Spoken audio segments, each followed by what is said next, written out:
Hello guys, welcome back to another FIFA 21 video. Today I'm showing you 4-2-3-1 custom tactics and player instructions to the 4-2-3-1 formation. As you can see, it's quite a very narrow formation and it's a very well balanced formation. You can see we've got 2 CDMs in midfield and then there's 3 cams in attack with the striker as well. So that you can see that sort of diamond shape here with the 3 cams and the striker, and then defensive, so the CDMs, both CDMs helping out with the defence. So before I start, I want to say in my last video I did mention about a gift card giveaway. I was doing a £50 gift card giveaway and I've got that here. So if you are watching this and you haven't won the giveaway, that is fine. I will be doing plenty more giveaways in the future, but I have already messaged the winner on Instagram. You can see the card was here. This was the card I used. I'm not going to show the full code, but I did scratch it off, as you can see here, just in case he hasn't redeemed it yet. But that is the code. You can see I have scratched it off there. So that is it for that video. So that is the £50 giveaway thing that I did mention a few videos ago. So if you didn't win it, that is fine. I will be doing more in the future at some point. But thank you for those who entered. And before I start with the video now, make sure to subscribe, as you can have a chance to win more gift card giveaways, stuff like this. Next time it might be for PlayStation, it could be anything really. FIFA points, anything for FIFA 22, anything like that. So now onto the custom tactics, actually onto the main part of the video. So the defensive style, we want to be using balance. The width, we want to be using 5 as well. It's obviously quite standard to use 5 width for the defensive balance. It's pretty standard really. For the depth, I recommend using something a bit less than 7. Obviously 7 gets that automatic offside trap, which I do use on almost every formation. But on the 4-2-3-1, it's quite a defensive formation, so it is very balanced, but it is probably slightly more defensive than attacking. And the 7 depth just doesn't seem to work too well with this formation. So you can use the 7 depth if you still want that automatic offside trap, but personally I do bring that down to maybe 5 or 6 myself. Some people do also play 4 width and 4 depth, which is sort of up to you. I personally only play that on wider formations, but if you want to do that, that is fine as well. I recommend 5 width and then about 5 or 6 depth. The offensive style, I recommend playing balanced. It's just pretty much the most balanced, really, the most unpredictable there is. Long ball is just too attacking. Fast build up doesn't really suit this formation too well. I recommend balance. You can hold possession and then wait for the perfect time to make a forward run. For the width, I recommend using about 6 or 7. That's just to really push out those left cam and right cam, making them a bit wider than they are normal. So those left cam and right cam, as you can see, are obviously not as wide as wingers or left mids and right mids normally, but they are sort of in between a cam and a winger. So I recommend putting that on about 6 or 7, just to make sure they are sort of a bit wider than they are narrower. For the players in box, I recommend using 6. Reason for 6 on players in the box, 6 just helps overload the box slightly, and the more players you have in the box, the more opportunities you're going to get leading to more goals. So once again, overloading the box works really, really well. You always want to be using 6 on players in box. For the corners, I recommend using 3. The reason for this is just to get your tall defenders into the box for corners, and the more players you have in the box for corners, once again helping overload the box, leading to more goals. And then the free kicks, the exact same. Maybe just put that down to 2 because free kicks aren't quite as important. So for the single striker, you want him to be on stay central, so he's staying in the centre of the pitch in line with the goal.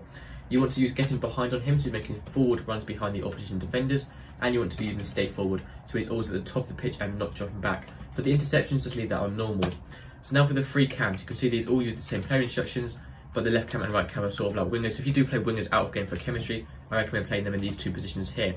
For the central one and the left cam and right cam, so for all 3 cams, you want to stay forward, so they're sort of staying separate from the defence and also helping out the striker more often, and then get into the box across to make sure they are overloading that box. Once again, overloading the box is so important. And then you want normal interceptions on as well. For the middle one, make sure you have stick to position on. For the left cam and right cams, you've got the same with stay forward and get into the box for a cross. And then positioning freedom, some people do use free roam. Obviously don't use drift wide, but I recommend free roam or stick to position. Free roam, I've seen so many pros use this now. Nobody really used to use it, but it can be quite good just to make sure they're making plenty of runs out wide as well. So I do actually recommend using free roam on the left cam and right cam, but that is up to you. Sort of depending on your play style, if you want them to sort of stay where they are or just drift around a bit more. So now onto the TDMs, you want cut passing lanes. You want to stay back while attacking and cover centre. The reason for this, so cut passing lanes stops the opposition from passing it around near your CDMs. Cuts the passing lanes, obviously pretty much self-explanatory really. The attacking support and stay back while attacking ensures your CDMs are going to be always helping out the defence, not pushing up when going forward and leaving the attack to do their own thing. Interceptions, you want them on normal, and then cover centre, so they are always staying in the centre of the pitch. So for the analysis sort of stuff here, I'm going to show you what I mean, so it's easy to explain. So the formation we have here. So what I mean with the CDM and the cams is sort of separate. So if I draw a line here, this line will basically tell you it's a bit wonky, but so this part here above the line is the attack side and the defence side is obviously below the line. So this formation is one of the best formations of the game. It's sort of separating the attack from the defence. It's sort of very separate. So you can see CDMs, you don't want them sort of going above this line, you want them to stay back while attacking, which is why we're using that instruction, so they're staying below this line here. Centre backs and full backs obviously stay below the line anyway, and then for the attack you don't really want them dropping behind this line, especially the striker. The cam may sort of come around here, this mark, when defending sometimes, but you sort of want to try and keep them above that line, which is why we're using get into the box or cross and stay forward on those. So that is as simple as that. For both the centre backs, you want to be using stay back while attacking and non-interceptions. You don't want to change your centre backs ever. For your full backs, you want to be using stay back while attacking for the same idea of keeping that defence separate from the attack. Some people do like to use balanced attack. That is completely fine if you want to. I recommend stay back while attacking on this formation, as you already have wider players with the left cam and right cam. You don't need your full backs pushing up as well, but also do use overlap, especially if you're using balanced attack. It's just they're making overlapping runs on the outside, which is obviously what you want to be doing. And then lastly, onto the goalkeeper. For him, you want to be using comes to crosses, so your keeper's coming outside his box to be a bit more aggressive, challenge to crosses and corners, stuff like that. And the same with sweeper keeper, once again being more aggressive, challenge loose balls and stuff like that. So you want comes to crosses and sweeper keeper on your goalkeeper. And that's all the instructions now. So I'm going to quickly compare this formation to the 4-3-3, and I'll be showing you why in a second. It doesn't have to be the 4-3-3, literally any other formation in the game. And the reason for this is just go to the 4-3-3 default for now. So if I go show the shape now, so also this will be the shape here. So I know it's a bit small here, but the 4-3-3 shape, you can see this where the defence been. So you can see the defence is there and the midfield is there. So you can see the difference between the 4-2-3-1 and the 4-3-3. The 4-2-3-1, we had one line separating the attack from the defence.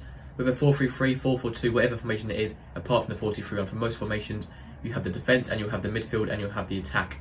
And that is the difference between the 4-2-3-1, which why is such a good formation. You can see the same with the 4-2-4 here. You can see you've got the 4 defenders at the back, the 2 centre-mids in the middle, and then the 4 attackers up front.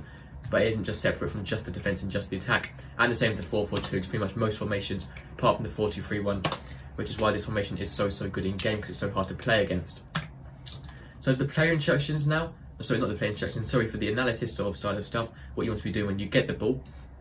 So I've cleared this now. So say you get the ball for your goalkeeper or your sort of centre-backs. You obviously don't want to hold on to the ball for your centre-backs because you're most likely going to lose it. They don't have good ball control, and if you do lose it here, you're most likely going to concede.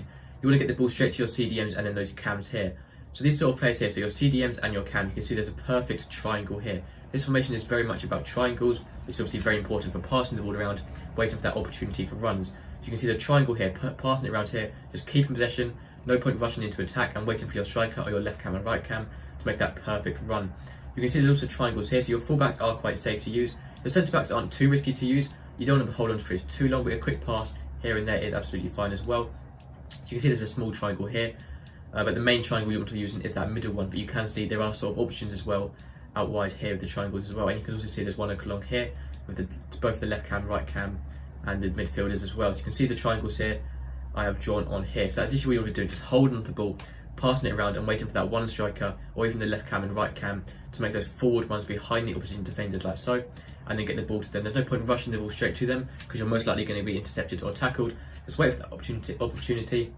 You have to wait for that gap and wait for the perfect ball once you're holding it around, and then eventually you can make that run. So be patient is pretty much the most important thing with this formation and just on FIFA in general. So the more patient you are, the more likely you are to score and end up winning the game. It may be a bit more boring at first. Once you get used to it, honestly, it will make a huge difference in your gameplay.